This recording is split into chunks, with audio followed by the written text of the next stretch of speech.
வணக்கங்க. வாங்க நாம் இன்னைக்கு என்ன செய்ய போகிறோம்னு கேட்டிங்கன்னா, நம்முடைய குட்டீஸ்க்காக நாம் கொடுக்குற ஃபுட்டு ஆரோக்கியமாகவும் இருக்கணும், அது இன்னும் டேஸ்டியாகவும் இருக்கணும் இல்லையா? அதனால் ஒரு முறை இந்த மாதிரி கீரையில் செஞ்சு பாருங்கள். புரோட்டீன் இரும்பு சத்து நிறைஞ்ச இந்த கீரையில் இந்த மாதிரி செஞ்சு கொடுங்க.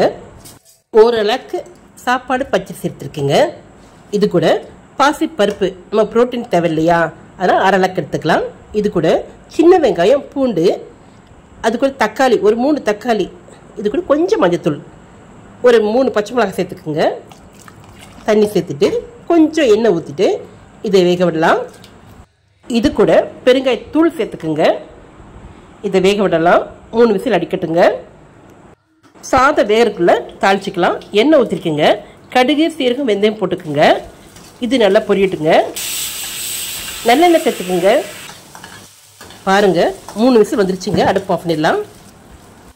முந்திரி ஒரு கைப்பிடி அளவு சேர்த்துக்குங்க. தாளிக்கிறதுக்கு பெரிய வெங்காயம் சேர்த்துருக்குங்க. 3 வரமிளகாய் சேர்த்துக்கிறேங்க. முந்திரி வறுபட்டுருச்சுங்க, எடுத்துடலாம். இந்த மாதிரி செஞ்சு கொடுத்தீங்கன்னா எல்லாருமே போட்டி போட்டு சாப்பிடுவாங்க. டேஸ்ட் சூப்பராக இருக்குங்க. இப்போ மிளகாய் சேர்த்துக்கலாம். இது கூட ஒரு உருளைக்கிழங்கு வறுவல் சூப்பராக இருக்கும். அதே மாதிரி அப்பளம், வத்தல், ஒரு ஊறுகாய் போதுங்க.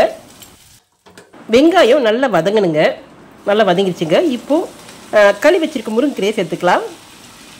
கீரையே சாப்பிடாத பசங்க கூட கேட்டு வாங்கி சாப்பிடுவாங்க. வீட்டு பெரியவங்களும் விரும்பி சாப்பிடுவாங்க. இது வேகட்டுங்க. இப்போது தேங்காய் துருவல் சேர்த்துக்கலாம். உங்களுக்கு எவ்வளோ தேவையோ அந்தளவு சேர்த்துக்குங்க. பூண்டு, இஞ்சி, கொஞ்சம் சீரகம், தேங்காய் இதை வச்சு அரைச்சிருக்குங்க. இப்போ குழம்புக்கு தேவையான மசாலா சேர்த்துக்கலாம். மல்லித்தூள், மிளகாத்தூள், மஞ்சத்தூள். மஞ்சத்தூள் 1/2 டீஸ்பூன், மிளகாத்தூள் 1/2 டீஸ்பூன், குழம்பு தூள் இருக்கு இல்லையா, அது 1 டேபிள் ஸ்பூன். இது வேகட்டுங்க. பாருங்கள், இந்த பக்கம் ரைஸ் வந்துருச்சுங்க. ஆவி அடங்கட்டுங்க. இப்போ திறந்து பார்க்கலாம். நல்லா குழைய வந்திருக்குங்க. நல்லா கலந்து விடுங்க. இந்த மாதிரி சாதம் செய்யும் போது நல்ல குழைய வேகணுங்க. கீரையும் நல்லா வெந்துருச்சுங்க. இப்போது இந்த கீரையை இந்த சாதத்தோடு சேர்த்துடலாம். சேர்த்துட்டு நல்லா கலந்து விடுங்க. இதே சாதத்தை லஞ்ச் பாக்ஸ் கொடுக்கலாங்க.